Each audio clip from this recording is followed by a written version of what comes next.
আসসালামু আলাইকুম। এখন দেখবেন সংবাদ শিরোনাম।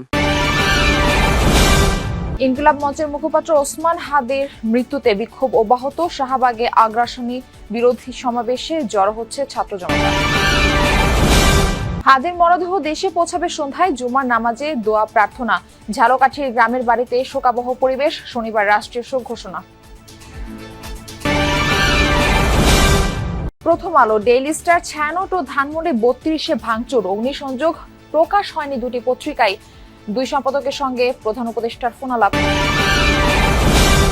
দেশে ফিরতে ট্রাভেল পাসের আবেদন করেছেন তারেক রহমান। নেওয়া হয়েছে পরিবারের সদস্য সহ ৬ জনের বিমানে টিকিট। স্বাগত জানাতে বিএনপির প্রস্তুতি। এতক্ষণ দেখছিলেন সংবাদ শিরোনাম, এখন দেখবেন বিস্তারিত। ইনকিলাব মঞ্চের মুখপাত্র শরীফ ওসমান হাদিকে হত্যার প্রতিবাদে শাহবাগ লোকারণ্য। কিছুক্ষণের মধ্যেই শুরু হবে আগ্রাসন বিরোধী সমাবেশ। জুমার নামাজের পর ঢাকা বিশ্ববিদ্যালয় কেন্দ্রীয় মসজিদ থেকে ছাত্র জনতার জড়ো হতে থাকেন শাহবাগ এলাকায়। এর আগে ওসমান হাদির গায়েবানা জানাজা পড়া হয়। আগ্রাসন বিরোধী সমাবেশ থেকে তোলা হতে পারে হত্যাকারীদের দেশে ফিরিয়ে এনে দৃষ্টান্তমূলক শাস্তির দাবি। বেলা ১১টার দিকে প্রধান উপদেষ্টার কার্যালয়ের দিকে এগুতে থাকেন বিক্ষোভকারীদের একাংশ, কিন্তু হোটেল ইন্টারকন্টিনেন্টালের সামনে পুলিশ ব্যারিকেড দিলে বাংলা মোটর মোড় ঘুরে আবার শাহবাগে অবস্থান নেন তারা। এনসিপির পক্ষ থেকে শাহবাগে যে বিক্ষোভের ডাকটি দেওয়া হয়েছিল সেই বিক্ষোভটি স্থগিত করা হয়েছে। তারা মূলত যেই সংখ্যাটি করছেন তাদের বিক্ষোভে ঢুকে একটি পক্ষ নাশকতার পরিকল্পনা বা গতকালকে যে ঘটনা ঘটেছে, ভাঙচুর ভায়োলেন্সের যে ঘটনা ঘটেছে সেটি করতে পারে জুলাই বিরোধী শক্তি, সেই রকম সংখ্যা থেকে তাদের যে এই শাহবাগের সমাবেশটি সেটি স্থগিত করেছে। এবং এর প্রেক্ষিতে কিন্তু যেহেতু সকাল থেকে মূলত এখানে বিভিন্ন, যেটি গতকালকে রাতেও ভোর পর্যন্ত অনেকে অপেক্ষা করছিলেন, ভোর হওয়ার পর সকাল থেকেই বিভিন্ন জায়গা থেকে বিভিন্ন প্রান্ত থেকে বিভিন্ন মানুষজন এখানে জড়ো হতে থাকেন এবং সেই জমায়েতটি এই অবস্থায় অর্থাৎ দুপুর নাগাদ এই পর্যন্ত এসেছে। বিভিন্ন জায়গা থেকে বিভিন্ন পক্ষ আসলে এই জায়গাটিতে অবস্থান নিয়েছেন এবং তাদের প্রতিবাদ জানিয়েছেন। কিছুক্ষণ আগে ইসলামী ছাত্র আন্দোলনের পক্ষ থেকে একটি সমাবেশ হয়েছে।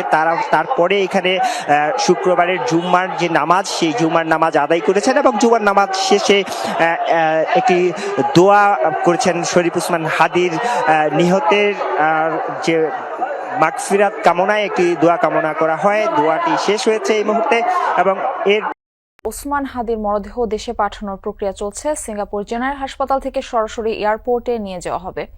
বাংলাদেশ বিমানের একটি বাণিজ্যিক ফ্লাইটে সিঙ্গাপুর থেকে ঢাকার উদ্দেশ্যে রওনা হবে। স্থানীয় সময় শুক্রবার বিকেল ৩টা ৫০ ফ্লাইটটি সিঙ্গাপুর ছাড়বে।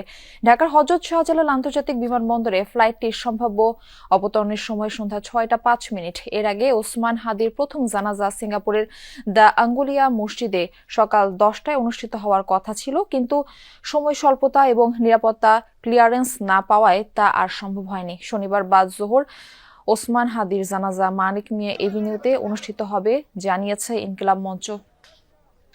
কিছু বিচ্ছিন্ন ও উগ্র গোষ্ঠীর দ্বারা সংঘটিত সকল প্রকার গণহিংসা প্রতিরোধের আহ্বান জানিয়েছেন অন্তর্বর্তী সরকার। দুপুরে এক বিবৃতিতে সহিংসতা, ভীতি প্রদর্শন, অগ্নিসংযোগ এবং সম্পত্তি ধ্বংসের সকল কর্মকাণ্ডের নিন্দা জানানো হয়।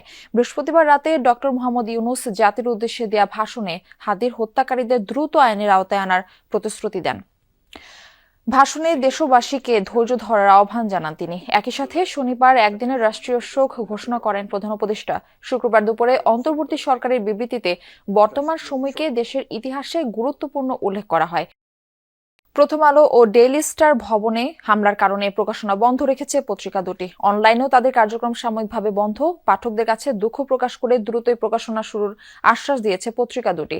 বৃহস্পতিবার রাতে হয় হামলা। প্রত্যক্ষদর্শীরা জানান, ইনকিলাব মঞ্চের মুখপাত্র শরীফ ওসমান হাদির মৃত্যুতে ক্ষুব্ধ হয়ে ওঠে সাধারণ মানুষ, জড়ো হয় শাহবাগে।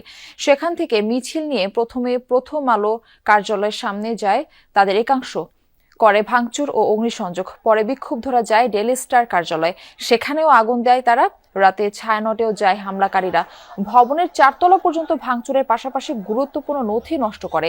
এদিকে সকালে প্রথম আলোর সামনে বিক্ষুব্ধ জনতার তোপের মুখে পড়েন সিনিয়র সাংবাদিক সেলিম খান। পরিস্থিতি নিয়ন্ত্রণে পুলিশের পাশাপাশি কাজ করছে সেনাবাহিনী ও বিজিবি।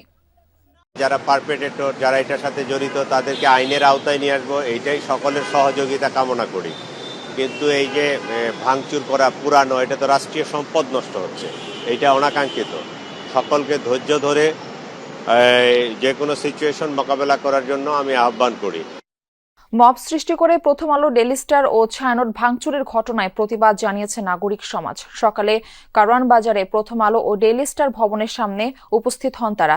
হাদি হত্যার বিচার দাবি করেন নাগরিক সমাজের প্রতিনিধিরা। তাদের পক্ষ থেকে বলা হয়, দেশকে পরিকল্পিতভাবে অস্থিতিশীল করার চেষ্টা করা হচ্ছে। উস্কানি দিয়ে আবারও শেখ হাসিনার কায়দায় দেশ বিভাজিত করার চেষ্টা করছে একটি মহল। তাদের প্রত্যেককে গ্রেফতারের দাবি জানান তারা। আজকে যদি আপনাদের মনে হয় যে আজকে প্রথম আলো, ডেইলি স্টার কিংবা ছায়ানট আক্রান্ত হলে আপনাদের সুবিধা, আপনাদেরকে জানিয়ে দিতে চাই, এই প্রতিশোধ পরায়ণতা কোনোভাবেই কোনো মানুষকে এই প্রতিশোধের আগুন থেকে বেঁচে থাকতে দেবে না। দেশে ফেরার জন্য ট্রাভেল পাসের আবেদন করেছেন বিএনপির ভারপ্রাপ্ত চেয়ারম্যান তারেক রহমান। নিজ ও স্বজনদের জন্য বিমান বাংলাদেশ এয়ারলাইন্সের 6টি টিকিট কেটেছেন। সবকিছু ঠিক থাকলে 25 ডিসেম্বর বেলা 12টার দিকে পৌঁছাবেন ঢাকার হযরত শাহজালাল আন্তর্জাতিক বিমানবন্দরে। উন্নত চিকিৎসা নিতে বিএনপির ভারপ্রাপ্ত চেয়ারম্যান তারেক রহমান লন্ডনে যান 2008 সালে। 17 বছর 3 মাস পর দেশে ফিরছেন তিনি। তবে পাসপোর্ট না থাকায় দেশে ফিরতে দরকার হবে ট্রাভেল পাস। পররাষ্ট্র উপদেষ্টা বৃহস্পতিবার জানান, লন্ডনে বাংলাদেশ হাইকমিশনে ট্রাভেল পাসের আবেদন করেছেন তিনি। দেশে ফেরার প্রায় সকল প্রস্তুতি সেরে ফেলেছেন তারেক রহমান। 24 ডিসেম্বর ঢাকাগামী নিয়মিত ফ্লাইট BG 202-তে দেশে ফিরবেন তিনি। এজন্য বিমান বাংলাদেশ এয়ারলাইন্সে নিজ স্বজনদের জন্য 6টি টিকিট কেটেছেন বিএনপির শীর্ষ নেতা। 25 ডিসেম্বর বেলা 11টা 50 ফ্লাইটটি ঢাকায় পৌঁছানোর কথা রয়েছে। বিএনপির পক্ষ থেকে জানানো হয়, ঢাকায় তারেক রহমানের অভ্যর্থনা ও নিরাপত্তার ব্যবস্থা নিয়েছে তার দল। M A Aziz, Jamuna news, Dhaka. Osman হাদির হত্যার টার্গেট কিলিং বলে মন্তব্য করেছেন নির্বাচন ব্যবস্থার সংস্কার কমিশনের সাবেক সদস্য ডাক্তার জাহেদুর রহমান। সকালে ডিবেট ফর ডেমোক্রেসির অনুষ্ঠানে তিনি এই মন্তব্য করেন। বলেন, বিএনপির ভারপ্রাপ্ত চেয়ারম্যান তারেক রহমানের সর্বোচ্চ নিরাপত্তা নিশ্চিত করা দরকার। তারেক রহমান সহ যারা ঝুঁকিতে রয়েছেন তাদের সকলের নিরাপত্তা নিশ্চিত করা জরুরি বলেও মনে করেন ডাক্তার জাহেদ। প্রথম আলো ও ডেইলি স্টারে আগুন দেওয়ার বিষয়ে ডাক্তার জাহেদ বলেন, পত্রিকাগুলোর বিরুদ্ধে সমালোচনা থাকলেও অগ্নিসংযোগ অনাকাঙ্ক্ষিত বলেন তিনি। আলোর বিরুদ্ধে প্রচুর সমালোচনা, ডেইলি স্টারের বিরুদ্ধে প্রচুর সমালোচনা ছিল, যেটা ভেঙে আগুন লাগিয়ে দেওয়া যায় নাই। এমনকি ডেইলি স্টারে সাংবাদিকদের এবং অন্যান্য কর্মীদের জীবন হুমকির মুখে পড়েছিল। তো এই যে পরিস্থিতি হচ্ছে, এই স্টেবিলিটিটা দরকার। সুতরাং আমি মনে করি জনাব তারেক রহমানের ব্যাপারে অবশ্যই সর্বোচ্চ নিরাপত্তার ব্যবস্থা নেওয়া দরকার এবং তারকে হত্যা করে ফেলতে হবে এই ধরনের ঝুঁকি